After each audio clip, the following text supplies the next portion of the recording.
At the bottom of your packaging there is a plastic base which inside it has a striker and 2 Phillips head screws. So you can pop the centre out of that bottom of the base and you can see the striker there.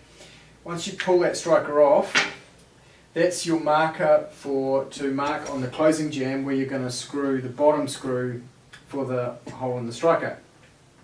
Clip the jig into the finger pull of your handle, make sure the arrow is pointing up, and there's a small spike there. So when we have the door in the pocket, slide it close against the closing jamb and it will mark the spot for the bottom screw. So if we look at this on pre-screwed, mark that hole there.